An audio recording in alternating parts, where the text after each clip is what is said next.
사랑합니다. 축복합니다. 이제 가을의 문턱에 들어섰는데 여러분들 더 행복해지시기를 소망합니다. 우리는 많은 사람들과 대화를 하며 살아갑니다. 그런데 좋은 사람들과 대화하면 시간 가는 줄 모르고 행복합니다. 그런데 반면에 이 대화하기 좀 꺼려지는 사람도 있습니다.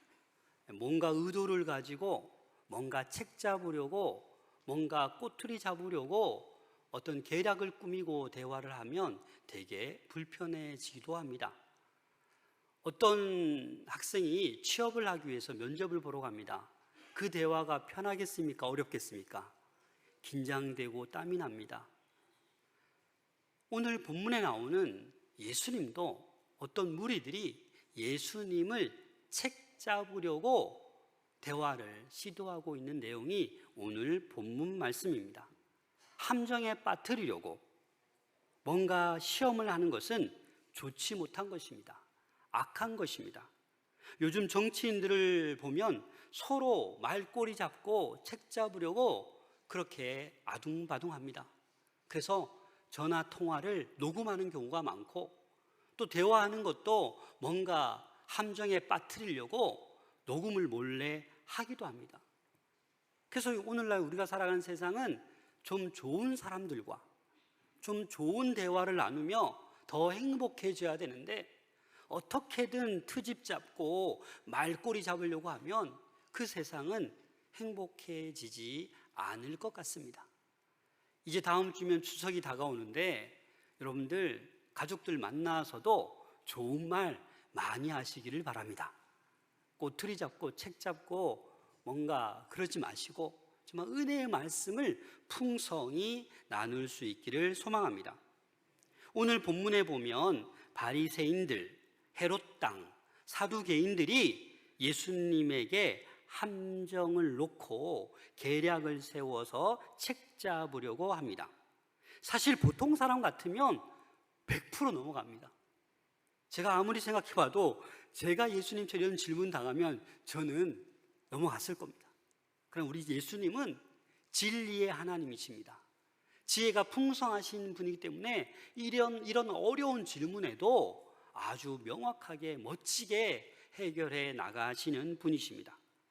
사실 대제사장들과 서기관들과 장로들이 예수님께서 바로 전에 얘기했던 악한 포도원 농부 이야기가 누구를 향한 거예요? 자기들을 향한 것임을 깨닫고 예수님을 붙잡고자 했지만 무리가 두려워서 그냥 떠났습니다. 떠난 다음에 그래도 예수님을 어떻게든 체포해서 죽여야 되는데 이 생각을 가지고 있었어요. 그런데 이들이 직접 나서지 않습니다. 다른 사람을 보냅니다. 자, 오늘 13절 말씀 함께 읽겠습니다. 시작. 그들이 예수의 말씀을 책잡으려 하여 바리새인과 헤롯 땅 중에서 사람을 보내매. 그들이 누굽니까? 대제사장, 서기관들, 장로들이에요.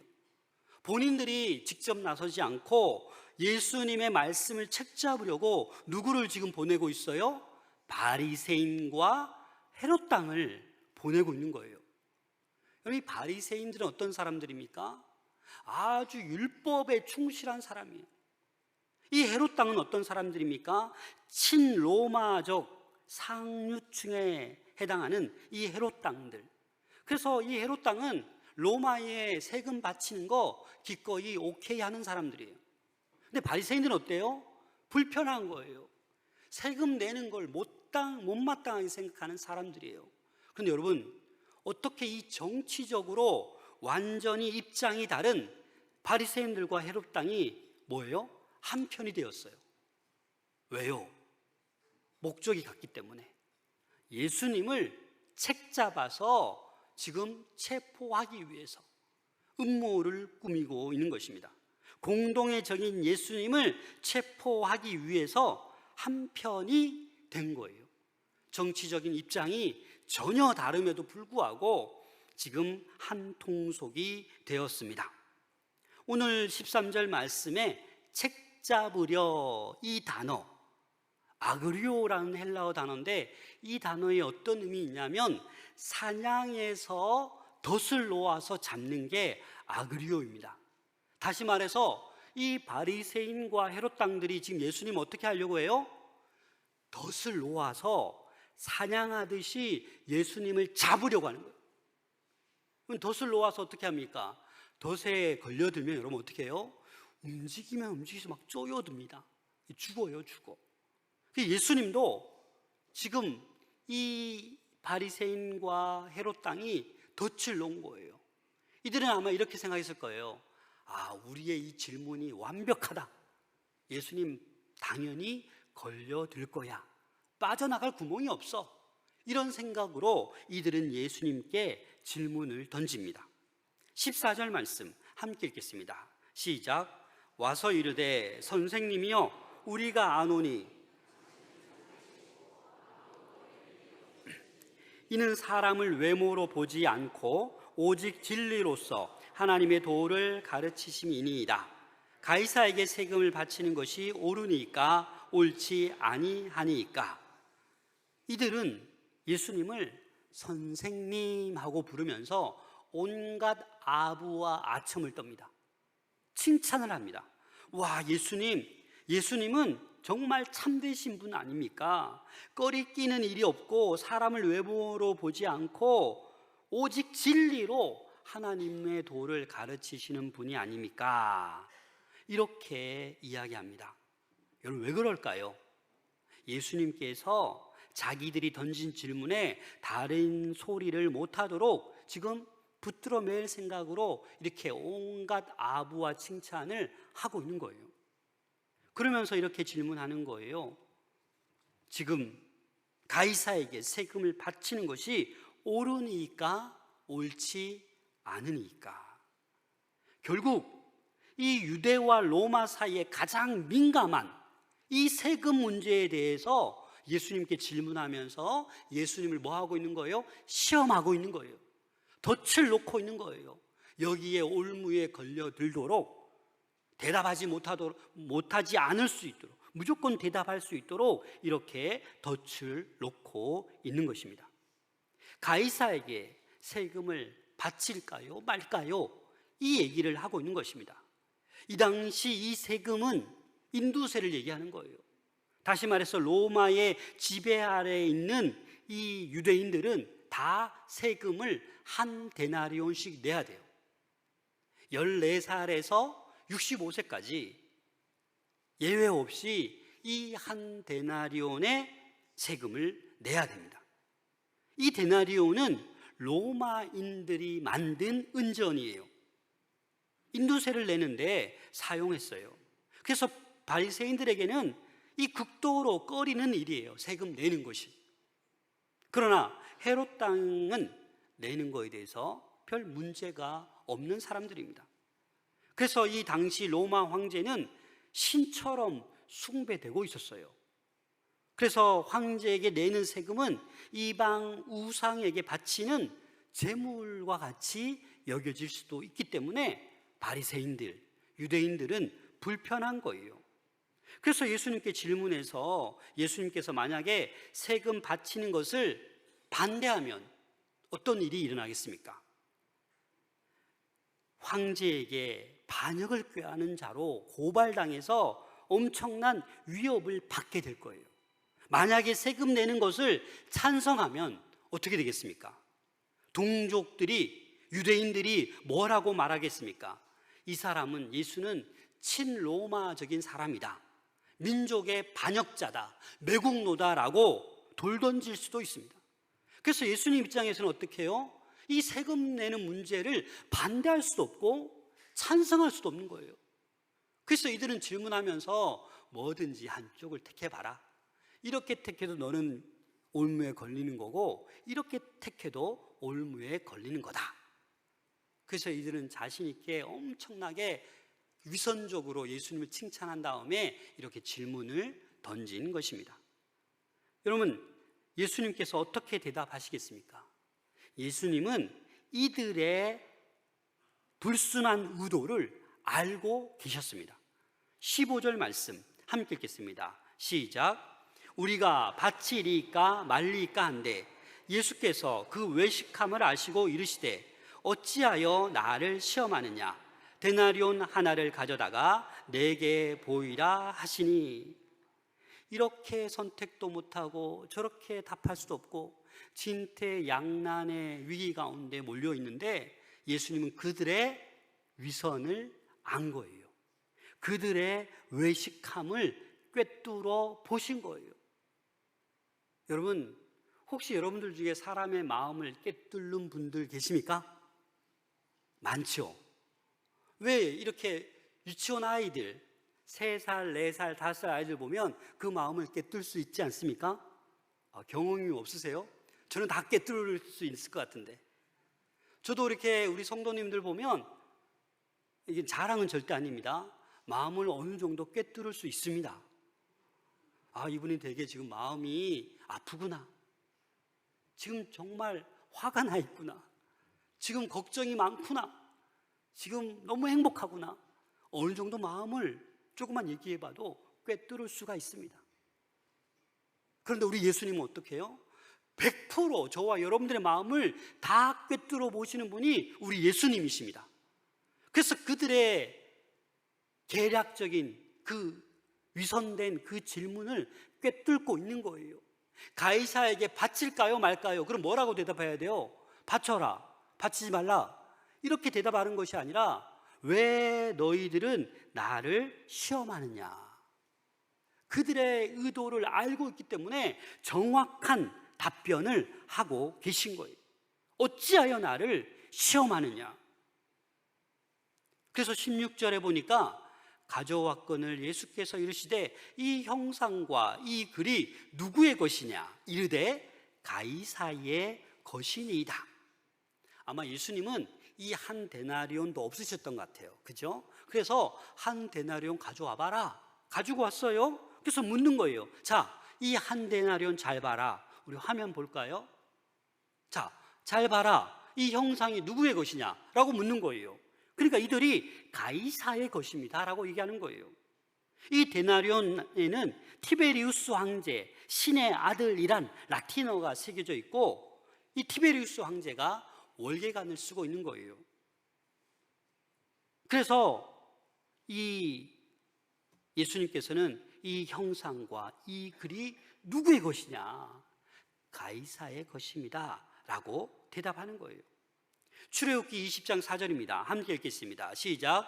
너희를 위하여 새긴 우상을 만들지 말고 또 위로 하늘에 있는 것이나 아래로 땅에 있는 것이나 땅 아래 물속에 있는 것에 어떤 형상도 만들지 말며. 여러분, 이게 뭡니까? 10계명이에요. 10계명. 10계명 가운데 몇 계명이에요? 2계명이에요. 어떤 형상도 만들지 말라. 그런데 지금 이 데나리온에 뭐예요? 신처럼 여겨지는 그 황제, 그 가이사, 그 형상이 그려져 있는 거예요. 그래서 유대인들에게는 이 세금 내는 것이 다른 돈은 안 돼요. 이 유대인 로마에서 만든 이 한 데나리온만 낼 수 있는 거예요. 그래서 내면서도 찝찝하죠. 이 우상 같은 우상의 제물을 내야 되나? 이런 마음을 가지고 있었던 것입니다. 그래서 17절에 예수님께서 이렇게 얘기합니다. 이에 예수께서 이르시되 가이사의 것은 가이사에게, 하나님의 것은 하나님께 바치라 하시니 그들이 예수께 대하여 매우 놀랍게 여기더라. 깜짝 놀라는 거예요. 멘붕이 온 거예요. 이것도 아니고 저것도 아니고 너무 놀라운 답변을 하는 거예요. 여러분, 가이사의 형상을 보고 가이사의 것은 가이사에게 돌려주라, 이들이 뭐 책략을 말할 수 있겠습니까? 돌려주라는데 어느 누구도 반대할 수 없는 그런 대답을 하신 거예요. 가이사의 것은 가이사에게. 또 뭐라고 하는 겁니까? 하나님의 것은 하나님께 바쳐라. 가이사의 것은 가이사에게 돌려주고 하나님의 것은 하나님께 돌려주라는 거예요. 근데 가이사의 뭐를 보고? 형상을 보고. 그럼 하나님의 것은 뭡니까?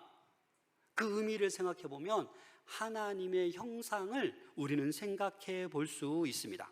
우리 창세기 1장 21절 함께 읽겠습니다. 시작.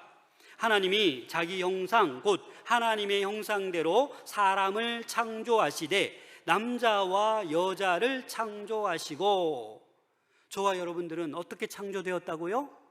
하나님의 형상대로 창조된 사람입니다. 그게 바로 하나님의 것이에요. 저와 여러분들은 하나님의 것입니다. 내 것이 아니에요. 내 이 몸뚱아리를, 나에게 있는 재능을, 하나님이 주신 재물과 명예와 권력을 내 마음대로 사용하면 안 된다는 거예요. 왜요?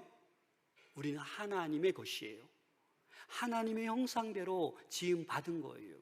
그런데 인간이 타락하잖아요. 죄를 범하여서 하나님을 떠났잖아요. 그래서 예수 그리스도를 보내주셔서 예수 그리스도의 십자가의 죽음으로 인하여 저희의 죄를 대속해 주시고 저와 여러분들을 구원해 주신 거예요. 그래서 우리 남은 삶을 하나님의 것은 하나님께로, 그리고 남은 삶을 어떻게 해요? 하나님께로 돌려드려야 돼요. 우리의 형상을 회복하셔야 돼요. 날마다 죄를 범하면서도, 날마다 나쁜 일을 하면서도 그렇게 살아가면 안 되고 거룩을 회복하는 저와 여러분들이 될 수 있기를 소망합니다. 하나님의 형상을 회복하셔야 됩니다. 그게 바로 하나님께 헌신하고 충성을 다하는 거예요.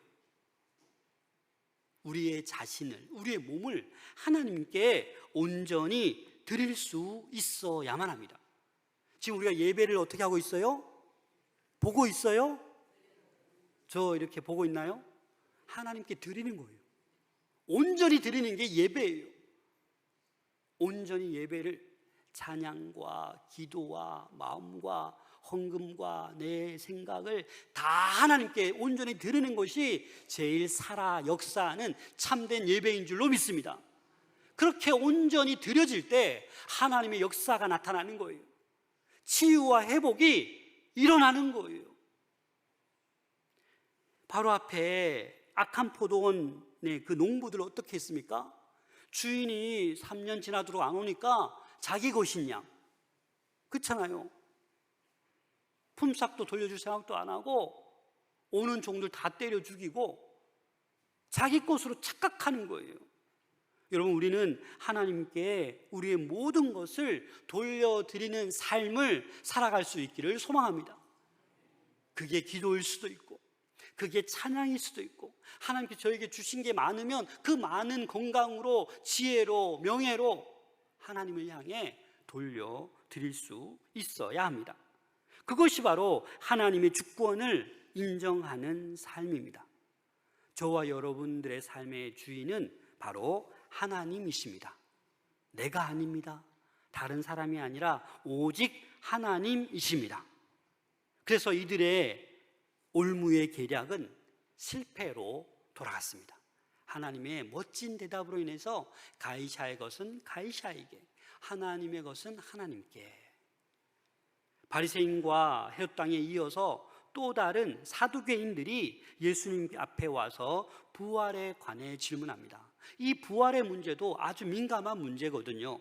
우리 18절, 19절 함께 읽겠습니다. 시작. 부활이 없다 하는 사두개인들이 예수께 와서 물어 이르되 선생님이여, 모세가 우리에게 써 주기를 어떤 사람의 형이 자식이 없어 아내를 두고 죽으면 그 동생이 그 아내를 취하여 형을 위하여 상속자를 세울지니라 하였나이다.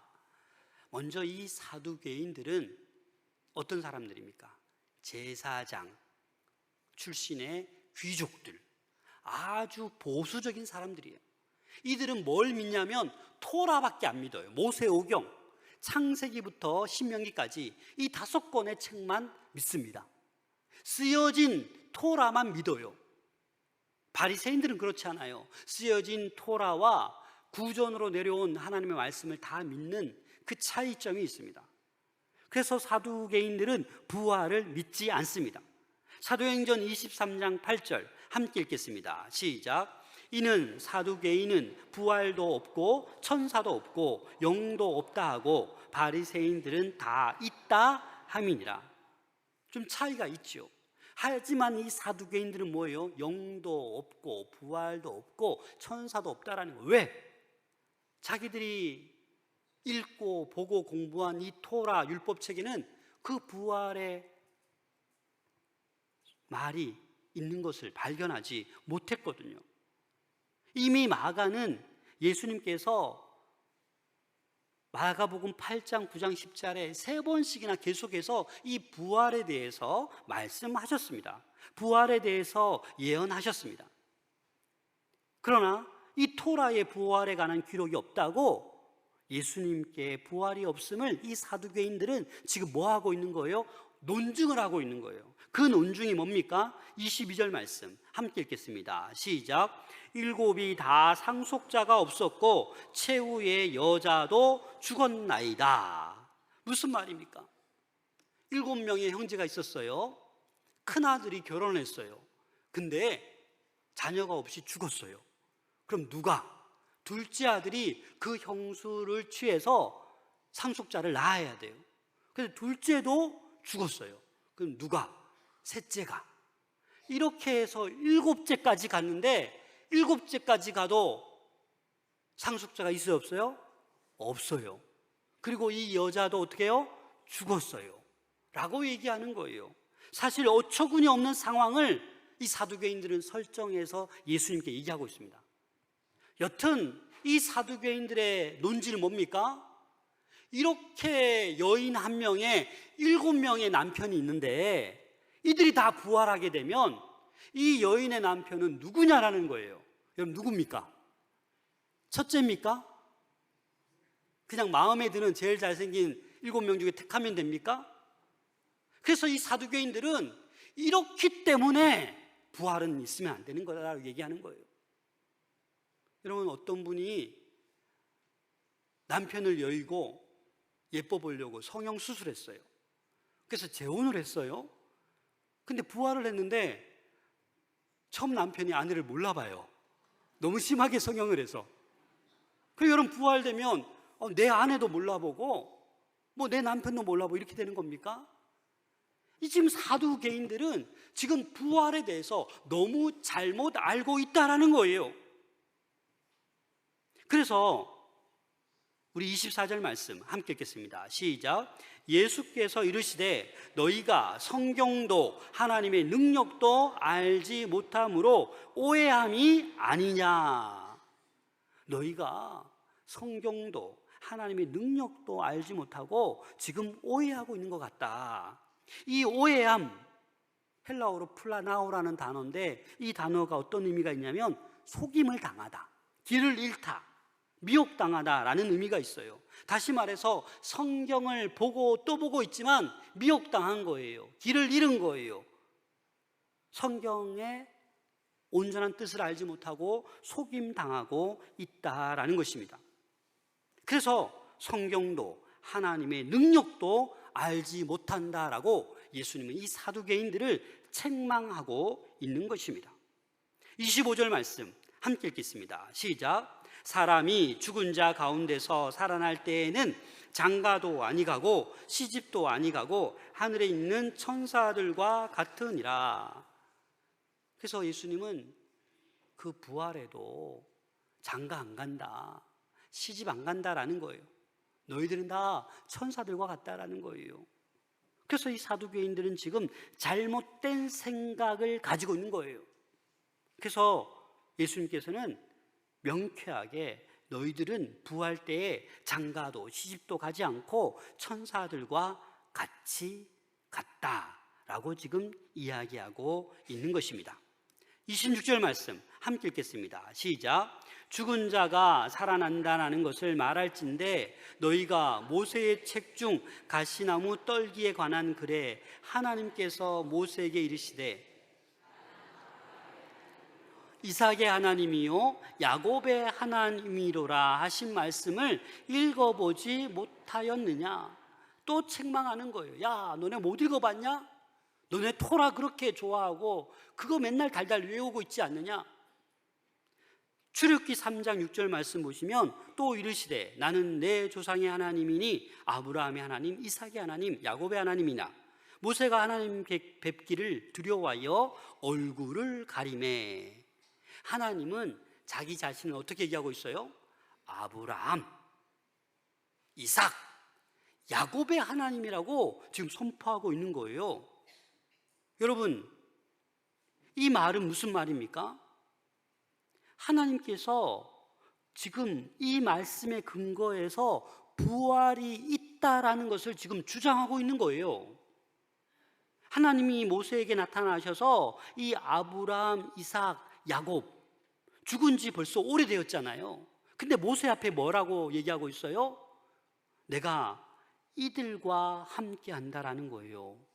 나는 이들의 하나님이다라고 말하고 있는 거예요.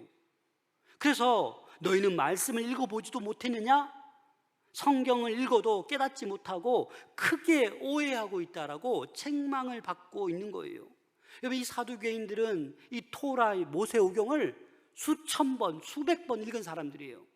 그런데 이 부활에 대한 이해를 하지 못한 거예요. 여러분, 성경을 많이 읽는다고, 또 성경을 공부를 많이 한다고 무조건 다 이해하고 깨닫는 게 아니에요. 형식적으로 그냥 읽고 공부하면 다 이해가 안 돼요. 사실 저는 여러분들에게 이 성경책, 우리가 개역 개정을 보고 있는데, 여러분들 집에 보면 또 이 개역 개정이 더 많이 있겠지만, 때로는 새번역, 공동번역, 또는 새한글 성경, 우리말 성경, 현대인의 성경, 쉬운 성경 너무 많죠. 그 중에 한번 서점에서 읽어보시다가 이 구절을 되게 쉽게, 이런 성경책 한두 권이 필요해요. 왜냐하면 이 성경이 금방금방 이해되지 않는 단어나 어려운 문맥도 많거든요. 그래서 좀 그런 쉬운 성경책들도 좀 볼 필요가 있습니다. 큐티할 때도 막 본문을 봐도 이해가 안 되잖아요. 근데 큐티책 고단 페이지 보면 뭐가 나와 있어요? 간단한 설명이 나와 있잖아요. 그 설명을 보면 이 본문이 이런 의미구나. 그래서 큐티는 하면 할수록 하나님 말씀을 깨닫게 되고 하나님께 가까이 나갈 수 있는 거예요. 그래서 이 말씀을 대할 때 설교자도 마찬가지고 성령님의 조명이 있어야 돼요.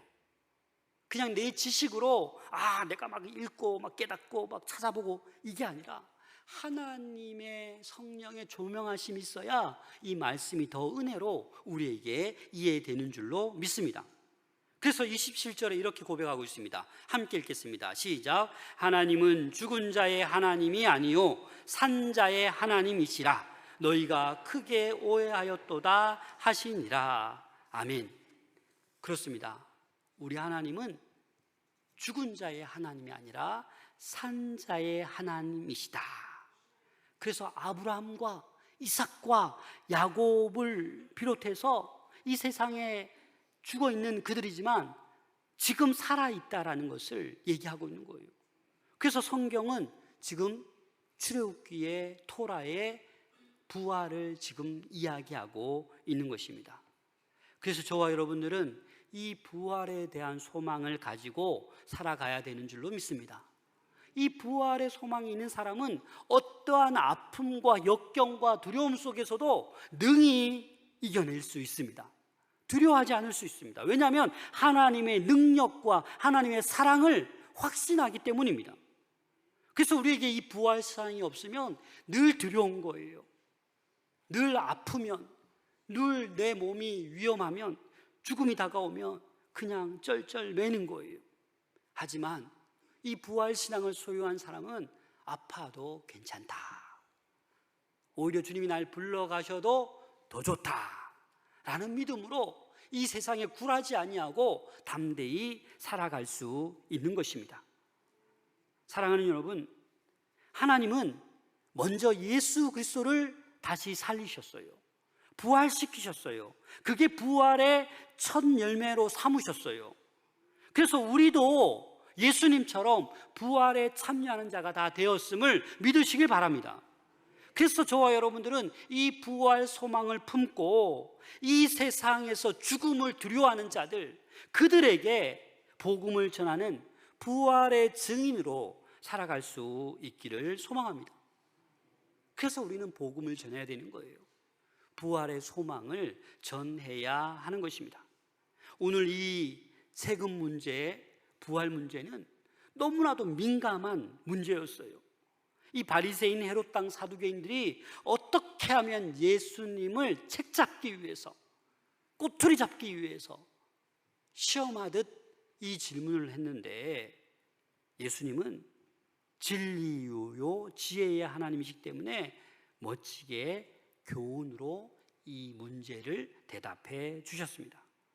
사랑하는 여러분, 여러분들도 혹시 예수님을 시험의 대상으로 삼지 않으시길 바랍니다. 우리 예수님은 믿음의 대상입니다. 온전히 철저히 믿으시기를 바랍니다. 오늘 본문을 통해서 하나님의 것은 하나님의 것으로, 이 말은 하나님의 것을 하나님께로 온전히 돌려드리고 있는지 우리를 살펴봐야 되는 거예요. 우리의 삶을 온전히 하나님께로 돌려드리고 있는지 우리는 살펴보아야 됩니다. 성경과 하나님의 능력을 온전히 알고, 말씀을 제대로 알고 믿음으로 살아가고 있는지 우리는 돌아봐야 돼요. 오래 신앙생활에도 정말 말씀을 몰라요. 믿지 않아요. 그러면서 내 기도 응답 안 하신다고 불평 불만만 하고, 어떻게 해요? 책 잡으려고만 하고 꼬투리 잡으려고만 하고 그렇게 살아가니까 아무리 신앙생활해도 행복하지가 않아요. 저는 우리 마산 동부교회 모든 성도들이 이 부활 소망을 가지고 하나님께로 모든 것을 돌려드릴 수 있기를 소망합니다. 그래서 행복한 신앙생활, 하나님의 복이 이 땅 가운데, 천국 가기 전에 이 땅 가운데도 이 땅의 삶이 천국과 같은 그런 아름다운 삶을 살아갈 수 있는 우리 모두가 될 수 있기를 소망합니다. 기도하겠습니다.